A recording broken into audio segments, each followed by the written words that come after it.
AP రాజకీయాల్లో ప్రస్తుతం ఎవరి నోటు విన్నా అదే హాట్ టాపిక్. 2 వారాలు దాటినా భర్తీ కానీ ఆ 2 పెద్ద సీట్ల వెనుక అసలు ఏం జరుగుతోంది? మిత్రపక్షాలను బుజ్జగించి మరి చంద్రబాబు తీసుకున్న ఆ కీలక నిర్ణయం ఏంటి? ఎవరి ఊహకి అందని ఆ ఇద్దరు సీనియర్ నేతలు ఎవరో తెలుసుకోవాలి అంటే లెట్స్ వాచ్.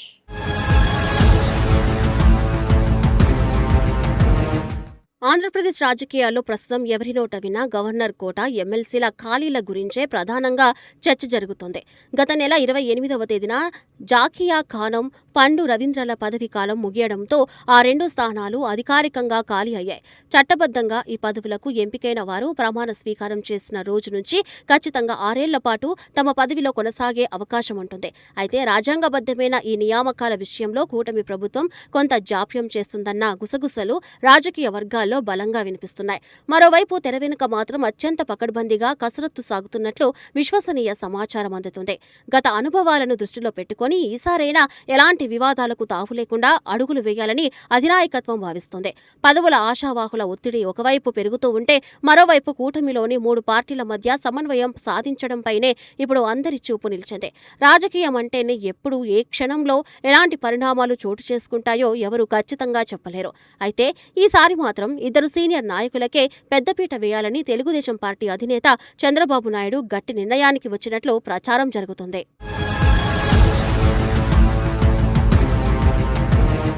ఇక సీట్ల సర్దుబాటు విషయానికి వస్తే ఏపీలో ప్రస్తుతం తెలుగుదేశం, జనసేన, బీజేపీ పార్టీల ఉమ్మడి కూటమి ప్రభుత్వం అధికారంలో కొనసాగుతుంది.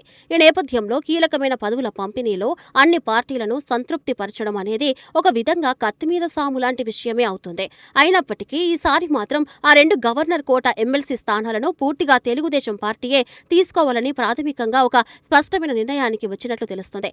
గతంలో రాజ్యసభ ఎన్నికలతో పాటు ఇతర ఎమ్మెల్సీ పదవుల కేటాయింపులో మిత్రపక్షాలైన జనసేన, బీజేపీలకు తగిన ప్రాధాన్యతను ఇచ్చారు. కానీ ప్రస్తుత పరిస్థితుల్లో టీడీపీలోనే సుదీర్ఘకాలం పాటు కష్టపడిన సీనియర్ నాయకులు ఎంతో మంది పదవుల కోసం ఆశగా ఎదురుచూస్తున్నారు. అందుకే ఈ విడత ఆ 2 సీట్లను తమ పార్టీకి కేటాయించాలని చంద్రబాబు మిత్రపక్షాల నాయకత్వాన్ని ప్రత్యేకంగా కోరినట్లు సమాచారం వస్తుంది. దీనికి ప్రతిగా భాగస్వామ్య పార్టీల నేతలు కూడా సానుకూలంగానే స్పందించి అంగీకారం తెలిపినట్లు రాజకీయ విశ్లేషకులు చెబుతున్నారు. కాలం ఎవరి కోసం ఆగదు కాబట్టి సరైన సమయంలో సరైన నిర్ణయం తీసుకోవడమే నాయకులకు అసలైన పరీక్షగా మారుతుంది.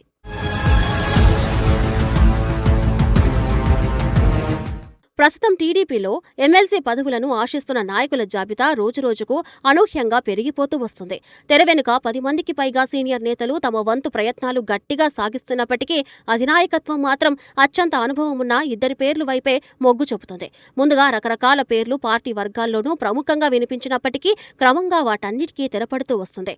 పార్టీలో తిరుగులేని సీనియర్గా అత్యంత నమ్మకమైన నేతగా ముద్రపడిన యనమల రామకృష్ణుడు పేరును ఈ పదవి కోసం పరిశీలిస్తున్నట్లు జోరుగా ప్రచారం సాగుతుంది. మొన్నటి వరకు శాసనమండలిలో కీలక బాధ్యతలు నిర్వహించి ఇటీవలే ఆయన పదవి విరమణ చేశారు. అయితే ఆయనకు కేంద్ర కేబినెట్ లేదా రాజ్యసభలో అవకాశం దక్కుతుందని అందరూ గట్టిగా భావించినప్పటికీ చివరి నిమిషంలో ఆ సమీకరణాలు తారుమారయ్యాయి. అందిన కాడికి అనుభవించాలనే తపన కంటే పార్టీ సిద్ధాంతాల కోసం నిలబడే తత్వమే ఒక నిజమైన నాయకుడికి అసలైన గుర్తింపును తీసుకువస్తుంది. అందుకే అనుభవజ్ఞులైన సీనియర్లకు తగిన గౌరవం ఇవ్వడం ద్వారా పార్టీ శ్రేణుల్లో నూతనోత్సాహం నింపాలని అధినాయకత్వం భావిస్తున్నట్లు స్పష్టమవుతుంది.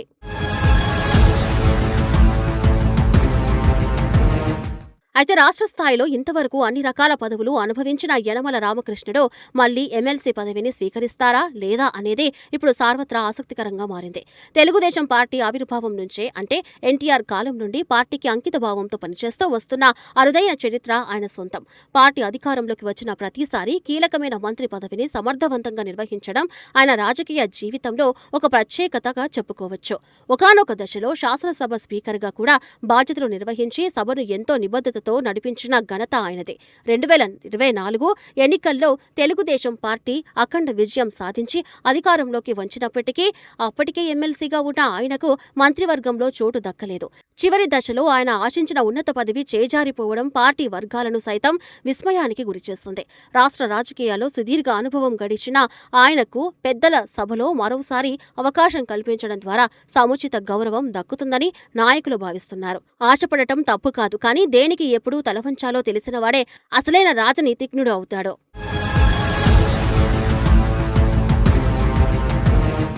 మరోవైపు 2 ఎమ్మెల్సీ పదవి రేసులో ఉమ్మడి కృష్ణా జిల్లాకు చెందిన సీనియర్ నేత మాజీ మంత్రి దేవినేని ఉమామహేశ్వరరావు పేరు అత్యంత ప్రముఖంగా వినిపిస్తుంది. పార్టీ కష్టకాలంలో ఉన్నప్పుడు వెన్నంటి నిలిచి నాయకత్వం వహించిన ఉమామహేశ్వరరావు సుదీర్ఘ రాజకీయ ప్రయాణంలో ఎన్నో విజయాలను నమోదు చేశారు. పాత వేర్లు బలపడితేనే చెట్టు ఎంతటి తుఫానునైనా తట్టుకుంటుంది అన్నట్లుగా పార్టీకి మూల స్తంభాలుగా ఉన్న నాయకుల త్యాగాలను విస్మరించలేమని చంద్రబాబు భావిస్తున్నట్లు సమాచారం. గతంలో కీలకమైన భారీ నీటిపారుదల శాఖ మంత్రిగా పనిచేసిన సమయంలో ఆయన తీసుకున్న కొన్ని సాహసోపేత నిర్ణయాలు ప్రజల్లో మంచి గుర్తింపు తెచ్చిపెట్టాయి. ఆ తర్వాత కాలంలో రాజకీయ సమీకరణాల కారణంగా కొన్ని సవాళ్లను ఎదుర్కొన్నప్పటికీ ఆయన ఎక్కడా ధైర్యం కోల్పోకుండా పార్టీ బలోపేతానికి నిరంతరం శ్రమిస్తూనే వచ్చారు. సరిగ్గా పదవి వచ్చే సమయానికి అన్ని అనుకూలించినట్లే కనిపిస్తున్న ఆచరణలో వచ్చే చిన్న చిన్న అడ్డంకులను అధిగమించడమే ఇక్కడ అసలైన సవాల్గా మారింది. ఏది ఏమైనప్పటికీ పార్టీ కోసం ప్రాణాలు వదిలే నాయకులకు తగిన గుర్తింపు లభిస్తుందనే నమ్మకాన్ని ఈ ఎంపికలు మరోసారి రుజువు చేసే అవకాశం ఉంది.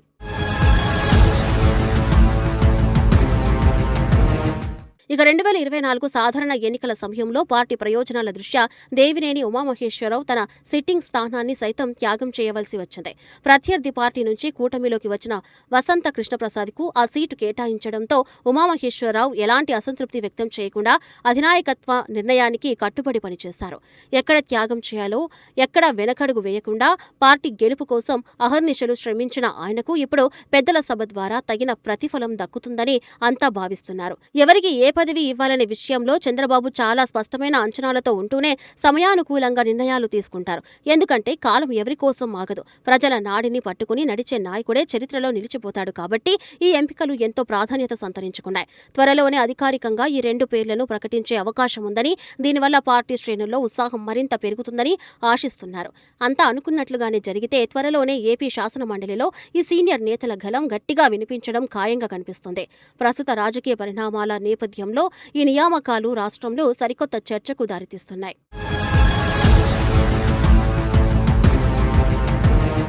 ఇలా ఏపీ రాజకీయాల్లో గవర్నర్ కోట ఎమ్మెల్సీల భర్తీ ప్రక్రియ ఇప్పుడు సార్వత్రా తీవ్ర చర్చనీయాంశంగా మారింది. వస్తున్న ప్రతి వార్తను బట్టి చూస్తే కూటమి ప్రభుత్వం ఈసారి పూర్తి అనుభవానికి, పార్టీ కోసం కష్టపడిన సీనియర్ల త్యాగాలకే అత్యధిక ప్రాధాన్యత ఇవ్వాలని భావిస్తున్నట్లు స్పష్టమవుతోంది. ఎవరికి ఏ పదవి దక్కాలనే దానిపై స్పష్టత రానుండటంతో త్వరలోనే ఈ ఉత్కంఠకు తెరపడనుంది. రాజకీయ రంగంలో ఎత్తుపల్లాలను ఎదుర్కొంటూ ముందుకు సాగే నాయకులకు ఈ పదవులు సరికొత్త శక్తిని ఇస్తాయనడంలో ఎలాంటి సందేహం లేదు. అంతా ఊహించిన విధంగా ఈ సీనియర్ నేతల ఎంపిక అధికారికంగా ఖరారైతే శాసన మండలిలో కూటమి గళం మరింత బలంగా మారుతుందని రాజకీయ పండితులు విశ్లేషిస్తున్నారు. ఏది ఏమైనప్పటికీ పదవుల పంపిణీ ప్రక్రియ సజావుగా ముగిసి రాష్ట్ర అభివృద్ధికి ఈ పెద్దల సభ ఎంతవరకు దోహదపడుతుందో వేచి చూడాలి.